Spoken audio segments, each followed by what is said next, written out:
This is Shadows and Gods, where power is never innocent, gods are never clean, and every legend is written in blood. Today we aren't talking about heroes, we're talking about the tools that end them.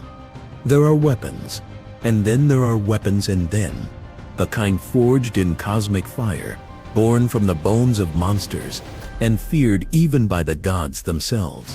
One blade could cause wounds that never heal. One spear could never miss its target. But what kind of weapon can actually kill a god? Tonight, we're cracking open the ultimate mythological arsenal. These aren't just swords and spears. They're world-shaking artifacts wielded by the gods of the north and masters of Olympus. Tools so powerful they could reshape the world with a single swing. We're counting down the 10 most powerful legendary weapons from across Greek and Norse mythology. To answer one question, which divine weapon is the most powerful of all? This is not a list for the faint of heart. These are the tools that end worlds. These are the god killers. Kicking off our list at number 10 is a weapon from Greek mythology with a truly fearsome pedigree, the harp. Not quite a sword, not quite a sickle. This strange curved blade was instrumental in creating the entire Olympian order. It's the weapon Cronus used to overthrow his father, the primordial sky god Uranus. As the story goes, the earth goddess Gaia gave the Harpa, forged from near indestructible adamantine, to her son Cronus to end Uranus's tyrannical reign. Cronus used the sickle sword to castrate his father, an act that separated the sky from the earth and allowed the Titans to take power. But its god-killing legacy didn't end there. Centuries later, the hero Perseus would wield the very same blade on loan from the gods to decapitate the monstrous Gorgon Medusa, a weapon used to depose a primordial god and slay one of mythology's most infamous monsters. The Harpa is a true giant killer. Coming in at number 9 is an item that blurs the line between armor and weapon. A divine shield so terrifying it could rout armies without a single blow. The Aegis of Zeus and Athena. While its name comes from the Greek for goatskin, this was no simple piece of leather. It was an indestructible shield or breastplate, sometimes described as being decorated with golden tassels and radiating pure terror. What makes the Aegis a weapon is its psychological power. When shaken by Zeus, it could create storms and cause mortals to hide in fear. But its most famous feature was added later. After Perseus killed Medusa, he gave her severed head to Athena, who mounted it on the Aegis. Now the shield bore the Gorgon's head, capable of turning enemies to stone with a single glance. It became a weapon of absolute fear, a symbol of the gods' overwhelming power and protection, making it one of the most effective defensive and offensive tools in the Greek arsenal. At number 8, we journey to the cold shores of the north for a Norse sword with a grim and binding curse. This is Dainsleif, the sword of King Gungnir, whose name means Don's legacy. Forged by the dwarf Dane, this blade came with 2 terrifying properties that ensured it was a weapon of constant bloodshed. First, any wound inflicted by Dainsleif could never heal. Second, and more chillingly, once it was drawn from its sheath, it could not be put away until it had taken a life. This curse made it an instrument of inevitable death, forcing its wielder into violence. Its most famous story involves an eternal battle, where King Gungnir is forced to fight day after day.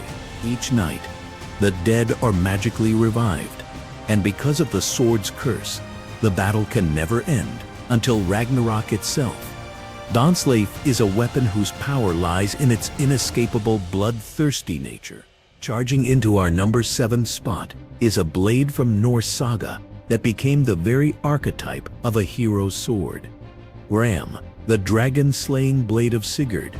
Its story begins when the god Odin, in disguise, thrusts a sword into the great tree of Barnstaker in King Volsung's hall, proclaiming that whoever could pull it out would own it. Only Sigurd's father, Sigmund, could free the blade. Gram was later shattered in battle, but was reforged for Sigurd by the dwarfsmith region. This new version was so powerful and sharp that it could cleave an anvil in two. Its ultimate test came when Sigurd faced the monstrous dragon Fafnir. Using Gram, Sigurd dug a pit, and as the dragon passed over, he thrust the sword upward, killing the beast with a single mighty blow. As a weapon with divine origins, broken and reborn for a hero's destiny, Gram is one of the most celebrated swords in all of mythology. At number 6, we have another Norse sword, but this one is not a hero's prize. It's a cursed artifact of pure tragedy. This is Tyrfing, a blade forged by the dwarves Divelin and Durin under duress. Forced by a king to create the perfect sword, the dwarves made one that shone like fire, would never rust, and could cut through iron as easily as cloth.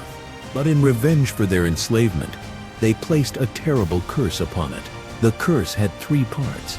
Tyrfing must kill a man every single time it is drawn. It would be the cause of 3 great evils, and it would ultimately kill its owner. The sword passed through generations, leaving a trail of death and sorrow in its wake. It caused kin to slay kin, and brought ruin to entire royal lines. Unlike other weapons that offer glory, Tyrfing offered only victory at an unbearable cost. Its power was absolute, but its legacy was one of inevitable doom, making it one of the most feared and tragic weapons in mythology. Breaking into our top 5, we return to Mount Olympus for a weapon that delivered death from the sky, long before thunderbolts became the weapon of choice. At number 5 is the bow of Apollo, a divine instrument capable of unleashing mass destruction. Wielded by the god of music and healing, this weapon was a terrifying paradox, able to inflict widespread plague and death from afar. The bow's most famous and terrifying use comes from the opening of the Negelia. To punish the Greek king Agamemnon, Apollo descends from Olympus, his silver bow clanging with his anger. He then sits apart from the Greek army, and for 9 days, fires his arrows into their camp. These weren't ordinary arrows, they were shafts of pestilence, bringing a deadly plague that killed animals and soldiers alike, grinding the mighty Greek war machine to a halt. The power to wipe out an army with disease, delivered with divine precision, makes Apollo's bow one of the most devastating long-range weapons in mythology. Our number 4 spot goes to a weapon with the power to shatter the earth and command the seas. From Greek mythology, it is the legendary trident of Poseidon. Forged by the master smiths, the Cyclopes, during the war against the Titans, the trident is not just a symbol of the sea god. It's the source of his world-shaking power. With his trident, Poseidon had absolute control over the oceans, able to summon violent storms and tidal waves with a gesture, or calm the seas for safe passage. But his power wasn't limited to the water. As the earth-shaker, Poseidon could strike the ground with his trident and create devastating earthquakes, splitting mountains and creating islands. The trident was also a tool of creation. With it, Poseidon created the very first horse, a weapon that controls the most powerful forces of nature, capable of both destruction and creation on a global scale. The trident is truly a weapon of the highest order. Crashing into our number 3 spot is probably the most famous mythological weapon on the planet. From Norse mythology, it's Mjolnir, the legendary war hammer of the thunder god, Thor. Forged by the dwarven brothers Brokkr and Sindri, Mjolnir was considered the greatest treasure the gods ever possessed. To Mjolnir was the storm made solid. Its main feature was sheer destructive force. It was said to be able to level mountains with one hit. In the hands of Thor, the strongest of the Norse gods, it was Asgard's ultimate defense against their mortal enemies, the giants. But Mjolnir was way more than just a divine sledgehammer. It was packed with magical powers that made it one of the most versatile weapons in any mythology. It was enchanted to never miss its target when thrown, and to always return to Thor's hand. It gave Thor command over the elements, letting him summon thunder and lightning. In a surprising twist, Thor could also use Mjolnir to bring his two magical goats back to life after he had killed and eaten them, just by blessing their bones with the hammer. At number 2, we're staying with the Norse gods, but moving from the sun to the All-Father himself, Odin. This is his weapon, Gungnir, the unerring spear. If Mjolnir is a symbol of brute force, Gungnir is all about divine authority, precision, and absolute certainty. Forged by the dwarves, known as the Sons of Ivaldi, its name means the swaying one. Gungnir's main enchantment was simple, but devastatingly effective. It could never ever miss its target. No matter the wielder's skill, once Gungnir was thrown, it would strike its intended mark. This basically made it the mythological equivalent of a guided missile. Nothing could stop its flight.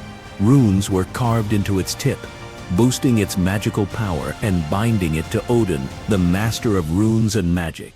Odin used Gungnir to start the very first war in Norse myth by throwing it over the heads of the rival Vanir gods. It was his symbol of authority and his inescapable will. But what truly sets Gungnir apart is its role in prophecy and sacrifice. Odin is fated to carry Gungnir into his final battle at Ragnarok against the monstrous wolf Fenrir. It isn't just a weapon for killing others, it's a tool of divine sacrifice, used by a god on himself to gain cosmic wisdom. And here we are, the number 1 spot, the most powerful, most unstoppable, most terrifying legendary weapon in all of Western mythology. It's a weapon that isn't just for destruction, but for establishing and guarding cosmic order, a blast of pure divine energy that knows no obstacle and accepts no resistance. The ultimate god killer is the thunderbolt of Zeus. The thunderbolts weren't just found lying around. They were forged by the one-eyed Cyclops, master smiths, who were eternally grateful to Zeus for freeing them from the underworld prison of Tartarus. Armed with these celestial weapons, Zeus led the Olympians in the Titanomachy, a 10-year war against the Titans for control of the cosmos. The power of the thunderbolt is the stuff of legend. It's a weapon of absolute annihilation. Zeus used them to defeat the mighty Titans, securing his place as king. He later used them against other monsters, like the giant Typhon, a beast so terrifying the other gods literally ran away in fear. Zeus, however, stood his ground and defeated the monster with a volley of thunderbolts, cementing his rule forever. The thing that makes Zeus's thunderbolt the top-tier weapon is its status as the ultimate symbol of divine authority. When Zeus held his bolts, it was a judgment. It was the undisputed power of the ruler of Olympus and the weapon that won control of the universe. So there you have it, the ultimate mythological arsenal, from the sagas of the North and the epics of Greece, from the god-wounding Harpa to the cosmos-ruling thunderbolt of Zeus. These weapons represent the absolute peak of power in the stories our ancestors told. They're the instruments that slay monsters, topple gods, and establish the order of the world. But did we get it right? Is the thunderbolt truly the most powerful, or does Odin's Gungnir deserve the top spot? Share your own top 10 in the comments below.